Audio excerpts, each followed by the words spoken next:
দেখতে কেমন হয়েছে তা জানি না, কিন্তু খেতে আলহামদুলিল্লাহ অনেক মজা হয়েছিল। তো আসসালামু আলাইকুম, আপনারা সবাই কেমন আছেন? আমি তো আলহামদুলিল্লাহ ভালোই আছি।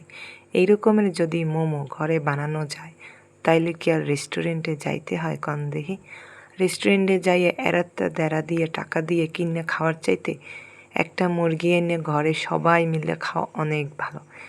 একজনে যদি রেস্টুরেন্টে খাইতে যায়, যে টাকা পরিমাণ টাকার মোমো হয় তা একজনারই হয়, তার বেশি মানুষের হয় না।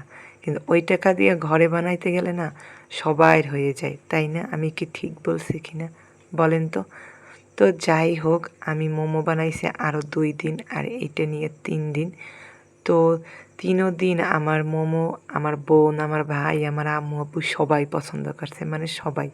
প্রথম দিন যেদিন বানাইছি তো ওদিন আমার বোন তো একদম পাগল হয়ে গেছে মোমো খাইয়া। পরে আমার বোন এই 2বার আমার হাতের বানাইছে, বলে আপু তুমি আর যাই করো না করো আমার মোমো বানাই খাও। আমি বলতে পারবো না কেমন কি হয়েছে। তো যাই হোক, আমার বোনে আমার প্রশংসা করছে, এইটুকু আপনাদের কাছে বললাম। তো এটা মিথ্যে কথা না, সত্যি। তো যাই হোক, আজকে একটু বেশি করে বানাইছি। প্রথম 2 দিন অল্প অল্প বানাইছিলাম, যেমন এতটুক বানাইছি। আর আজকে 2বার স্টিম দিছি, মানে 2বার সিদ্ধ করছি। তো এরকমের 2বার বানাইছি। তো প্রথমবার ট্রাই করছিলাম, দেখে অল্প বানাইছিলাম, তো মজা হয়েছে। পরে এবার আমার বোনে বলছে আপু একটু বেশি করে বানাবা, যাতে আমরা তৃপ্তি সহকারে খাইতে পারি।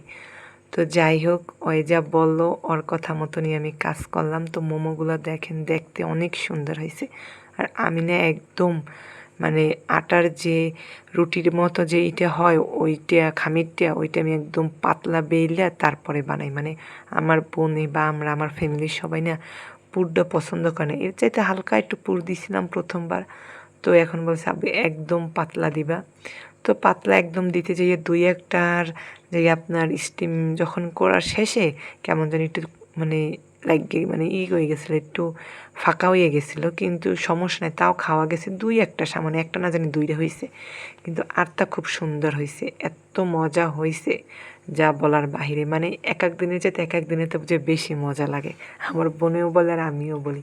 তো যাই হোক, আমি মোমোর আর সস বানাই নেই, টমেটো সস ছিল আমার বাসায় তৈরি করা। এটা আমার নিজের হাতের, এই সসটা আমি নিজে বানাইছি, তো আমার নিজের হাতের টমেটো সস। তো যাই হোক, এত মজা হয়েছে, আমি তো খাইয়ে পুরো দিক দেখছি না একদম, আটার যে রুটিটা ওইটা একদম পাতলা, ভিতরে একদম পুরে ভরা। শুধু আমরা ওই মাংসের যে পুরটা ওইটারই ফ্লেভারটা খাওয়ার জন্য আর কি খুবই এক্সাইটেড ছিলাম। তো যাই হোক ভাই, আমি অত ইংলিশ টিংলিশ করতে পারি না আর বলতেও পারি না, কিন্তু মাঝে মধ্যে আইসে পড়ে।